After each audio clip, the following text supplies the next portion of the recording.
Ladies and gentlemen, it's your boy CT with season two of Pulse of the Ring.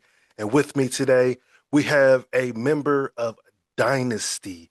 He is a former two-time crossbody pro wrestling tag team champion, a Destiny World Wrestling Tag Team Champion, a Noble Champions Group Tag Team Champion, and a Pro Wrestling Eclipse six-man tag team champion from Ontario, Canada. Ladies and gentlemen, we have Mikey Truth. How are you today? Respect. Salute to you, CT, and thank you for having me for Pulse of the Ring, having your finger on the pulse of Uh, all things pro wrestling, independent pro wrestling. Appreciate you having me. Yours truly, the Lionheart Mikey Truth, representing Dynasty, coming from all the way from Toronto, Ontario, Canada. nice. Yeah, I tried when I looked up you on Cage Match, it had Miss I was like, I can't even. So that's the suburbs. So it's the Greater Toronto Area, the GTA, up in the suburbs, Mississauga. So it's Saga City, Mississauga. That's basically how you pronounce it. Everybody outside of Toronto and Canada, they're Mhm. like Mississauga, Sawaga. It's very confusing. But how are you doing today? I appreciate it. I'm doing wonderful. Just having to be up and getting another breath of the fresh air and being alive to see another day is just a blessing. So I just appreciate it. You know what I mean? Yeah. So I like to ask all of my guests, how did you initially find pro wrestling, just like as a fan? Ooh, yeah. So from a kid, man, I'm lucky being a '90s baby.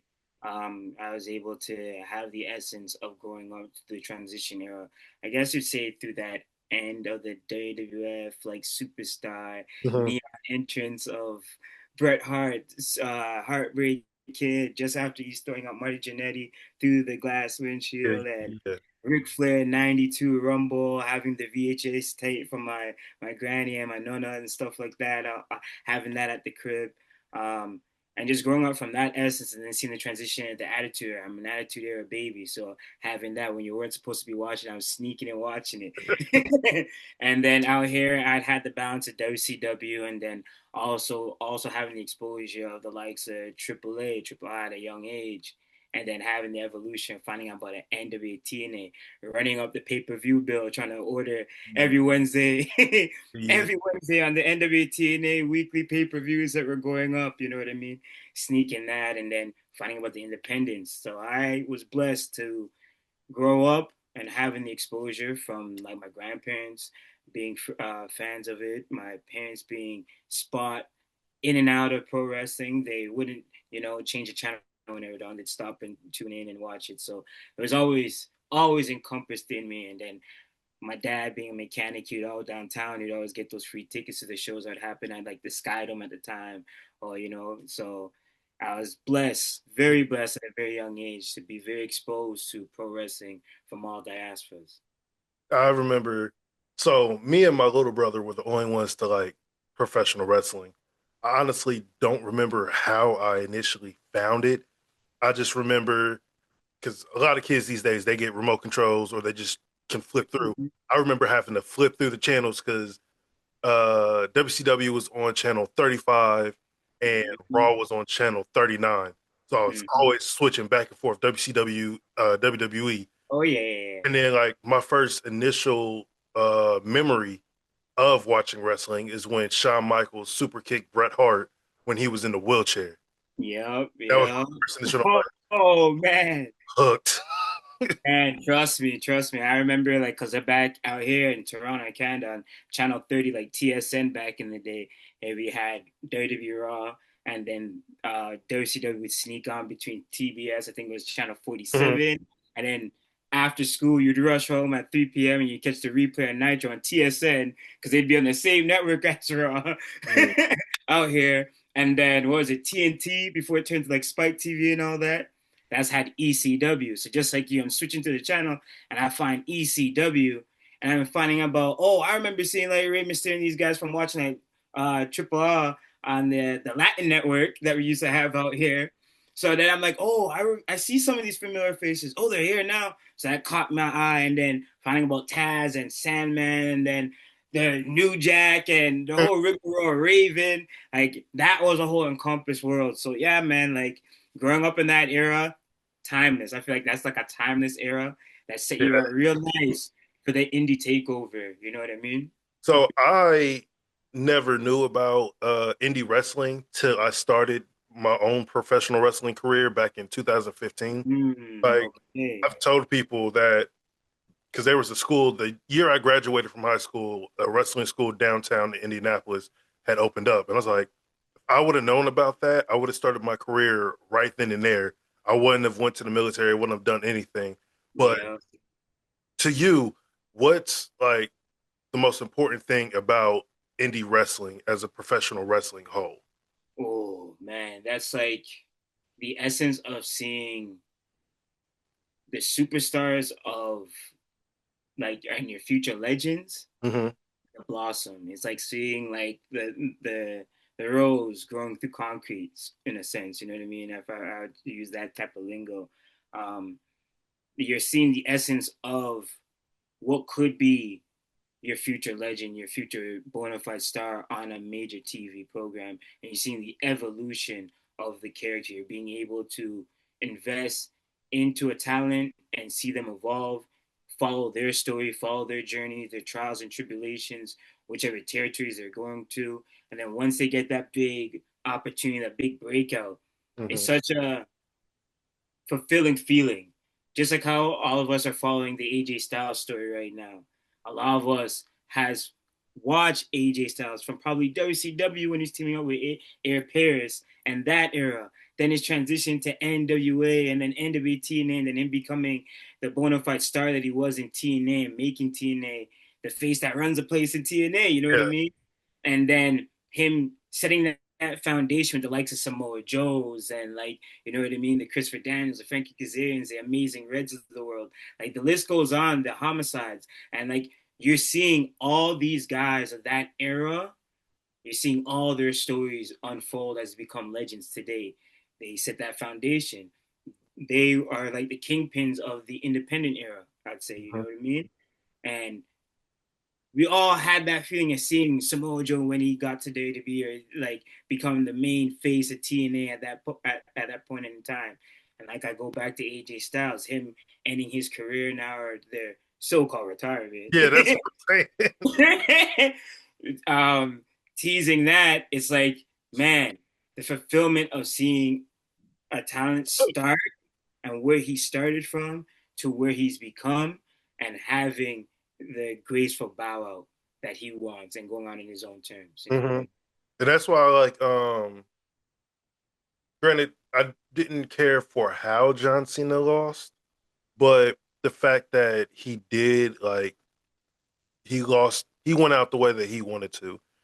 Mm-hmm. There's so many wrestlers who are like the Ric Flairs who they just want, they need one more match. They gotta just keep doing it. I tell people all the time. I tell my fiance all the time. Wrestling is a drug.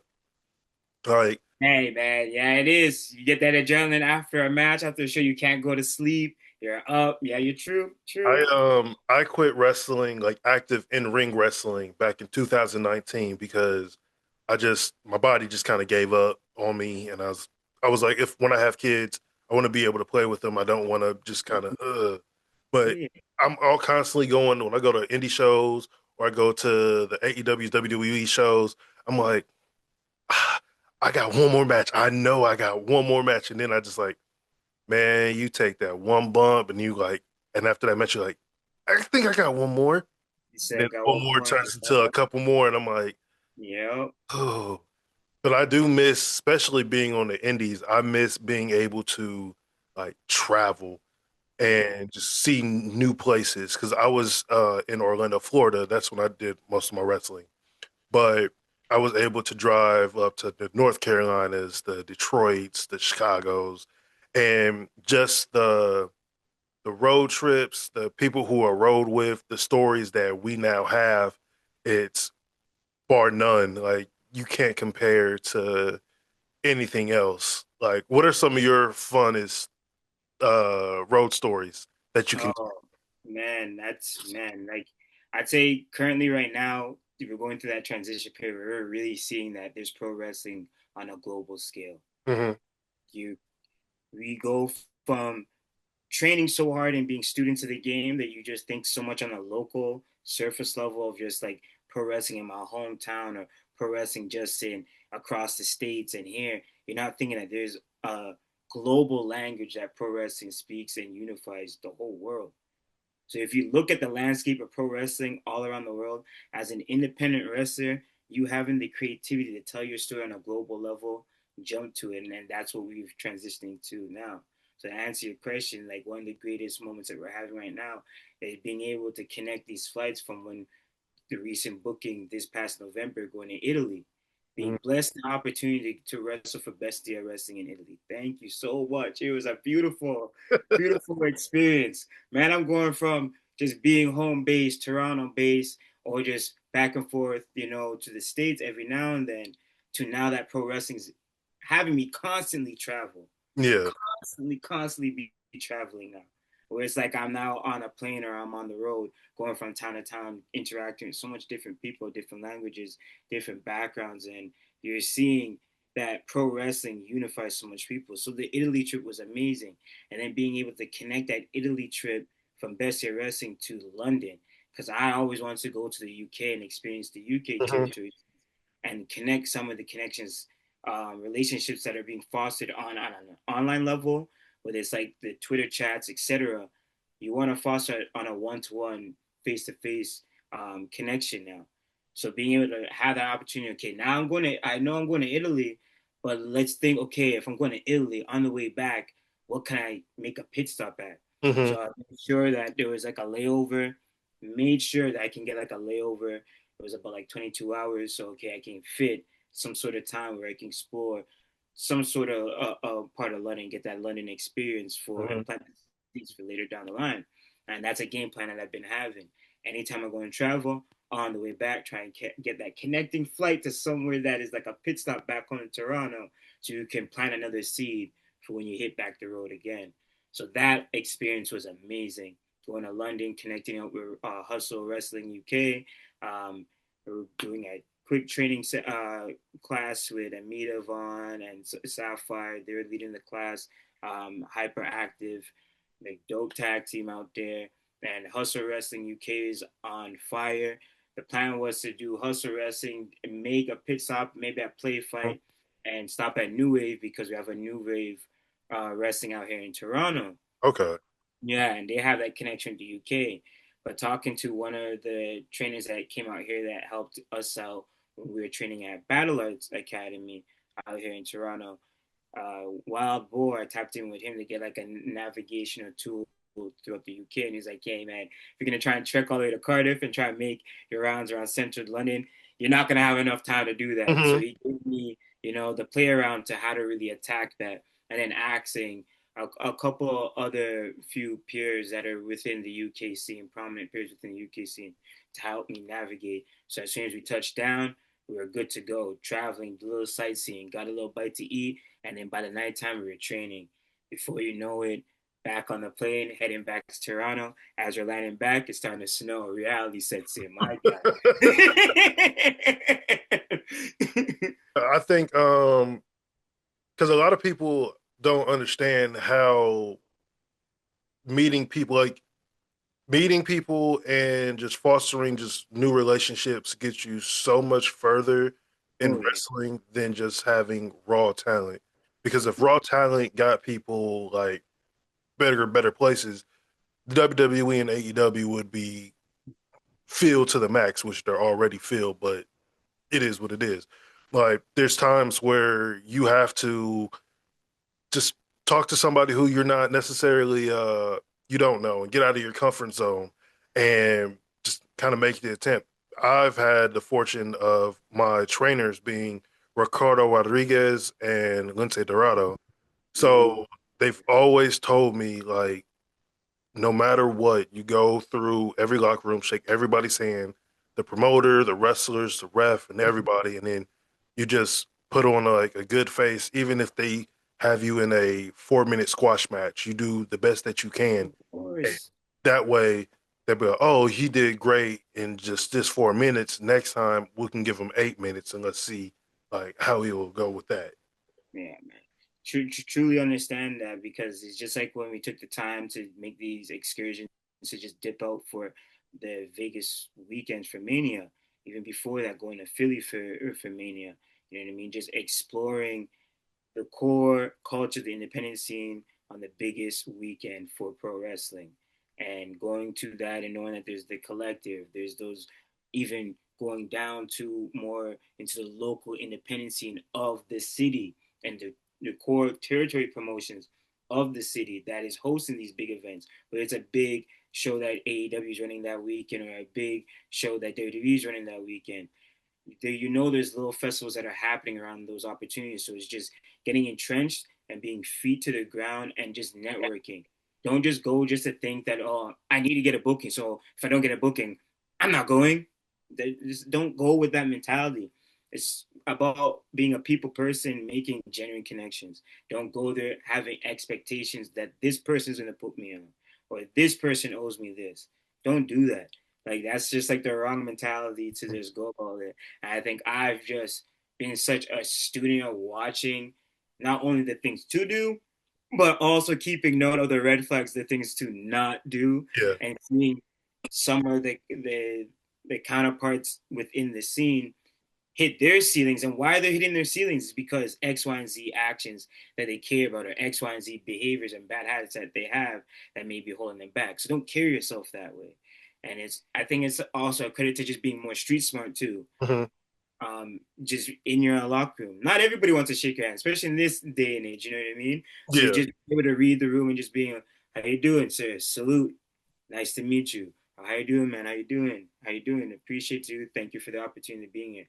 Just at least a hi, hello, good evening goes a long way. Yeah. You don't know what anybody's going through their daily life or what they're doing just to even get to arrive to that venue to work that night. You know what I mean? So those are key things. And like I said, we try to connect those opportunities to going out to a Mania weekend or having a long weekend to go to like New York. Thank you for Battle Club, Creator Pro for taking us in when we took those opportunities throughout the summertime to just stop by and get training in, having no expectations to be put on, but just coming out there to just get some work in and to learn in a new environment. And I think that's another thing that stops a lot of people very shook on being able to step out their bubble, step out that comfort zone, like you said, and learn from somebody completely new. Learn new fundamentals that are done a totally different way in like a territory in like the UK or completely in the States. You know what I mean? So I totally agree. That was one of my favorite things was learning from different wrestlers to the point where my trainer would be like, he's not allowed to learn new moves until he gets brand new gear. Because I was just playing like, yo, I all I need is a singlet, some wrestling shoes, and some knee pads because I refuse to wrestle without knee pads at my Yeah. knees. And I was like, I would rather be able to do moves, do cool moves, tell a good story, and if my gear is what's gonna make people see me, it's like I don't need to be seen just for my gear. I want to be known for my wrestling ability. But Mm-hmm. then I got new gear, so then I was able to learn new moves and better spots. And it was a fun 6 years. Yeah, man. Like when I was first breaking out, like I'm part of that pandemic era, that lockdown era. Mm-hmm. Like we had to sneak in to sometimes get that extra reps in because everything was so unpredictable. And I think that's what made us that much more hungry.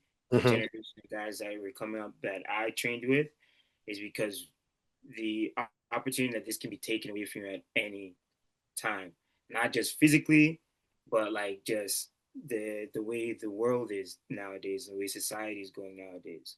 So every moment that you have in that ring, every moment you have to showcase and tell your story, take it full advantage of that because that may be your last moment, whether it's the wrong bump you take or just the gravity of the way the world may turn.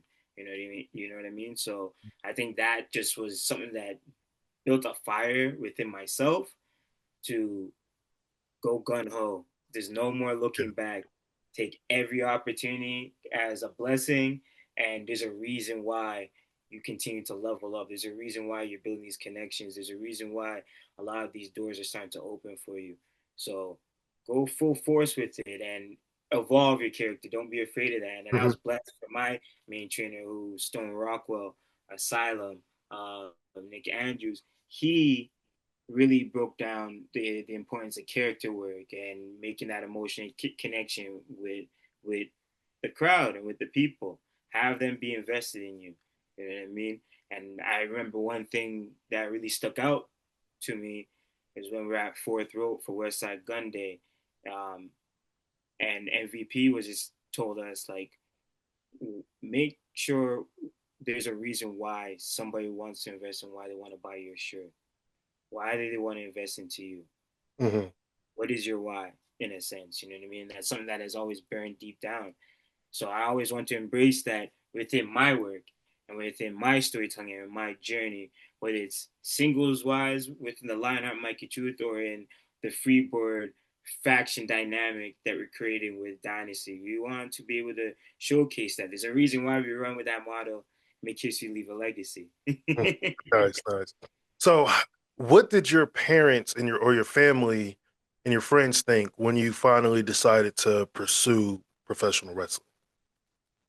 Oh, I like the main thing, as they say in like a Jamaican lingo, make sure you don't broke up yourself, man. You know, make sure you broke up your backside. So the main thing is just making sure you're safe. They know my mentality is beyond just the in-ring aspect. Hmm. I I don't. I want to also embrace the manager skill set. I want to embrace the behind the scenes, the creative, the production, down the line, be introduced into an agent perspective way down the line. You know what I'm saying? Hmm. Like the long game. Like I want to embrace those type of dynamics of the pro wrestling business because there's so much more to the in-ring aspect of pro wrestling. So I want to be educated on certain things, just like if it was commentary and being a interview personality, etc. You know what I mean? I have the background of having a journalism background, so I also in my acting, my TV and film background as well Hmm. coming up. So being able to blend and merge all those worlds into one within the element, the craft of pro wrestling, that's a dream of mine that I want to do. Yeah. I can see the extension, the evolution of my pro wrestling career pan out way down the line. I'm looking 20, 30, 40 years. You know what I mean? I'm not just thinking year by year.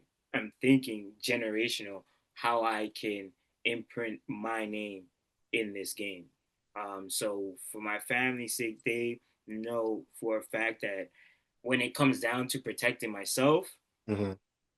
they know I got that. They just want to make sure that every time that I do take these risks, they know the type of wrestling style that I do, where it is going to be a little bit of high flying. I will be flipping every now and there, but I do want to bring the respect factor to the technical, pure wrestling style, the techers. You know what I mean? So blending those two styles, they know that there will be some risks Yeah. that come with that. So as long as I'm taking care of myself and I'm being real and honest with myself that when I know my body can't keep up anymore, to call it quits. They don't want to be able to tell me to chill Yeah. out. They want me to be real and honest with myself with that. And that's something that they keep a keen eye on. They've been very supportive. My very first match was it like 2020, 2021, just as like we got out of the pandemic Yeah. and we got right back in. We had that like week, 2 week span of being open. um, we had our first show for Battle Arts Academy, and my as I'm up on the top, about to hit my 450 or my frog splash I was gonna hit at the time. I see him coming down because it was like in the outside because we couldn't have the show inside at the time Hmm. because of the whole lockdown protocols. So we had it outside the gym, outside our venue, in like the parking lot brawl. So as I'm perched up about to go off, I see him there. Yo, what on my G? And I just go off and boom. And it's like that support. And then recently, they're not at every event. My mom went through some health complications during the time of me training, and getting my bearings and getting help. Mhm. So during the times like I was working through like even a cruiserweight tournament, my mom was laid up in a hospital, and there's times where like even at any moment you don't know what could happen. So Yeah. take risk, even just going out to train and stuff like that. You don't know what could go down. But there's still support there. Still support there. To just go, my son, go do your thing. I'm gonna be okay. Live your life, and then do my thing. Come back, take care, and even now it's back to good health. They came to a recent show recently, Glad to hear and them being there with my sister, with my nephew, with my niece. You know what I mean? Being able to at least see me work in our hometown, in the home based training facility. You know what I mean? Like that. Hmm. those, it doesn't matter. It doesn't matter if they're in a big arena. It's like them just being there and being present just to see me work and being supportive in those moments. And then them seeing the fruit of those blessings when they see me show up randomly on TV on like an independent show that's on Yeah. our local television. You know what I mean? Or doing the extra spot for like a TNA or a WWE, and they're seeing that pop up. It's that reassurance that, yeah, it's paying off. The sacrifices is all starting to pay off.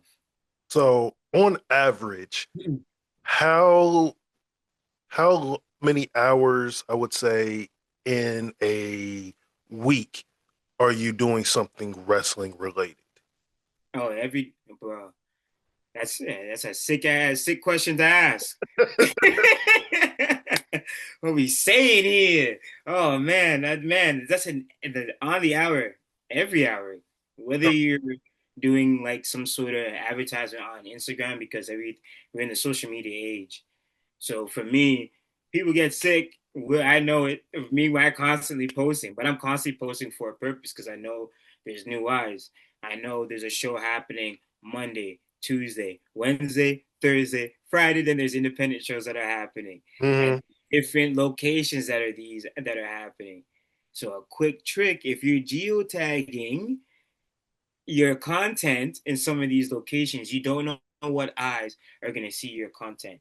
You know what I mean? So I'm not just thinking about the followers that are just on my Instagram or on my Twitter or on my TikTok. I'm also thinking about the eyes and the fan base that are at a WWE show, that are at a AEW show, that Hmm. are at a TNA show, they're at these live events or at a live independent, big independent show that I know that's happening. um, Being able to throw out your content online on the power of Instagram and just showing up in the algorithm, and the algorithm doing its magic and Hmm. sprinkling its sauce on it, you don't know what's going to happen. And from that, I've seen the benefit of that happen because it's the content is popping up in very important people's eyes, and like, hey, now I'm seeing you face to face, I've seen your stuff before, etc. And that sparks a conversation Yeah. that separates you when you walk in a certain room, especially when your logo is being plastered constantly all over the place. You know Hmm. what I mean? They're now being able to put a face to the logo, a face to the brand. And as a key thing with me is like I'm constantly pushing, not just myself, but the Hmm. Dynasty guys, their bookings, their shows that they're doing, and constantly supporting the work that they're pushing out because I just see the work is beyond just what you're doing in the ring. It's beyond what you're doing just training at home, and what you're eating and how you're taking care of yourself. Those are important too. But like we've been saying over this discourse, is like networking and Hmm. building a strong creative brand for yourself takes you a long way. And from that builds a connection with the people. The people are invested in that.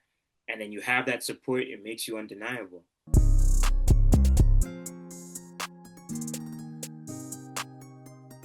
How much it can be a struggle just being able to just balance work. Like, I don't have kids yet, so I'm really, and then I'm still trying to juggle just having consistent work relations Hmm. and having it be in sync with the pro wrestling world, the pro wrestling dream becoming a reality, and that journey that unfolds with that.